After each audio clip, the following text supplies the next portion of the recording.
வணக்கம். இன்றைக்கி நம்ம பார்க்க போகிற சமையல் ஒரு அருமையான கமகமன் மணக்கிற மாதிரியே காய்கறி எல்லாமே போட்டு ஒரு சாம்பார் சாதம் எப்படி செய்யலான்னு பார்க்கலாம். லஞ்ச் பாக்ஸுக்கு வந்து இது மாதிரி கொடுத்திங்கன்னா ரொம்பவே ஹெல்த்தியாக இருக்கும்.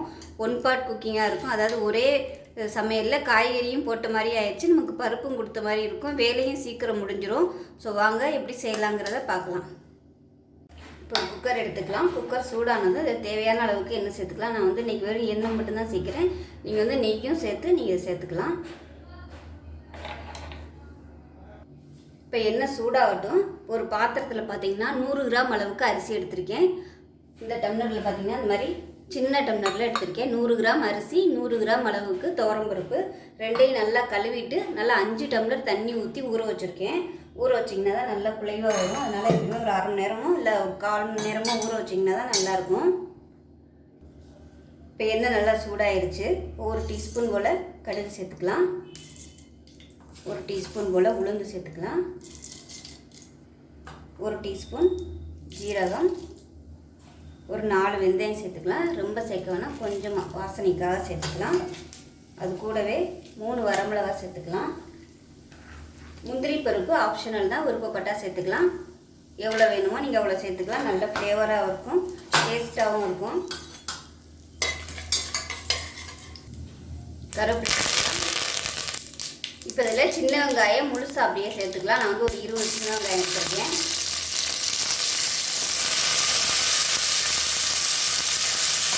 இது கூடவே ஒரு கைப்பிடி அளவுக்கு கொஞ்சமாக பெரிய வெங்காயம் நீளமாக நறுக்கினா சேர்த்துக்கலாம்.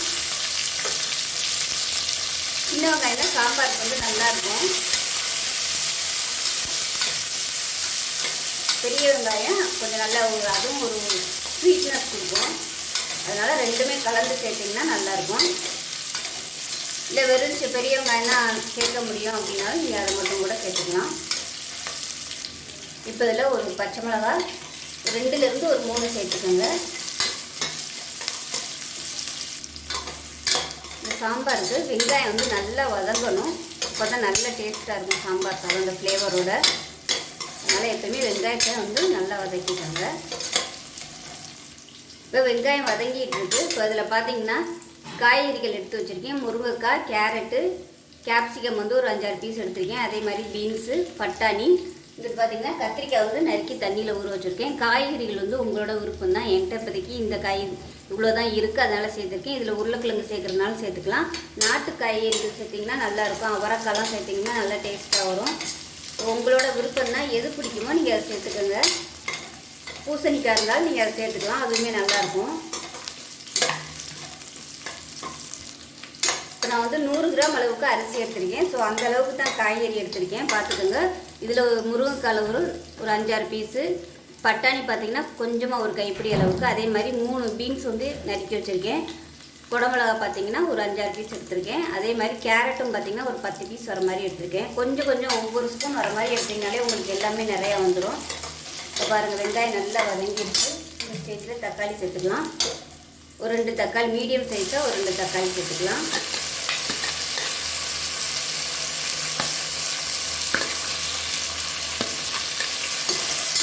தக்காளி நல்லா மசிஞ்சு வரட்டும்.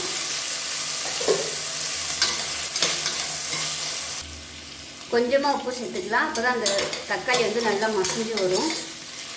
இதிலே நல்லா மசியை விட்டு வதக்கிட்டிங்கன்னா உங்களுக்கு அந்த தக்காளியோட டேஸ்ட் வந்து நல்லா சாதத்தில் இறங்கிடும். அதனால் நல்லா பழுத்த தக்காளியாக எடுத்துக்கோங்க. இங்கிட்டு பார்த்தீங்கன்னா சின்ன நெல்லிக்காய் சைஸுக்கு புளி வந்து ஊற வச்சு வச்சுருக்கேன். சுடுதண்ணியில் கொஞ்சம் ஒரு 50 ml தண்ணி இருக்கும், ஊறிட்டு இருக்கட்டும். ஸ்டார்ட் பண்ணுறதுக்கு முன்னாடியே எல்லாத்தையும் ரெடி பண்ணிவிட்டு ஸ்டார்ட் பண்ணிக்கோங்க.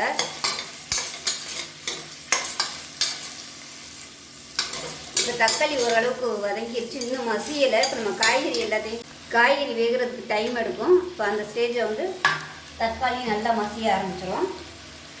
இப்போ கத்திரிக்காய் சேர்த்துக்கலாம். கத்திரிக்காய் வந்து எவ்வளோ சேர்க்குறோமோ அந்தளவுக்கு சாம்பார் சாதம் வந்து நல்லா டேஸ்ட்டாக இருக்கும். ஏன்னா கத்திரிக்காய் வந்து நல்லா குழஞ்சிரும். இப்போ அந்த சாதத்தோடு சேர்த்து சாப்பிடையில நல்லாயிருக்கும். இதையும் சேர்த்து நல்லா வதக்கி வச்சுக்கலாம்.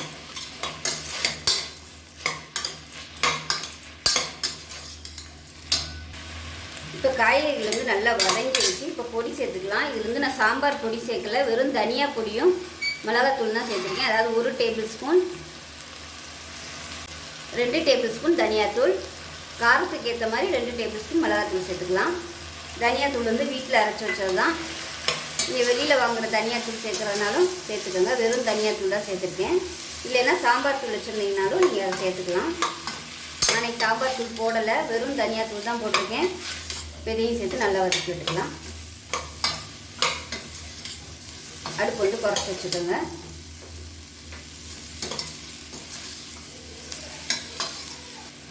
இப்போ காய்கறி வந்து நல்லா வதக்கியாச்சு. வந்து புளி தண்ணி சேர்த்துக்கலாம். இது கரெக்டாக ஒரு 50 ml இருக்கும் புளி தண்ணி. இதையும் சேர்த்து நல்லா வதக்கி விட்டுக்கலாம்.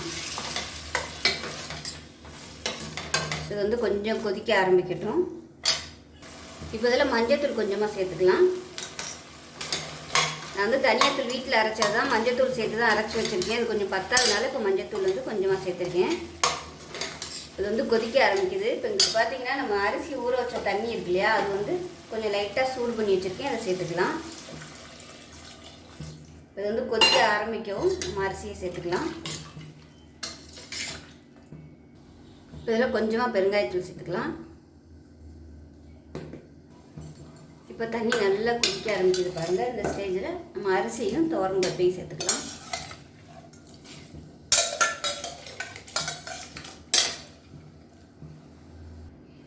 உப்பு கம்மியாக இருக்குது, அதனால் உப்பு சேர்த்துக்கலாம். சேர்த்துட்டு நல்லா கொத்தமல்லி இலை சேர்த்துக்கலாம்.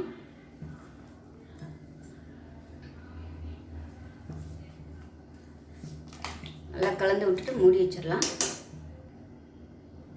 மூடி வச்சுட்டு நல்லா ஒரு 5 - 6 விசில் விட்டுட்டு ஸ்டீம் போனதுக்கப்புறம் பார்க்கலாம். இப்போ சாம்பார் சாதம் எப்படி இருக்குன்னு பார்க்கலாம்.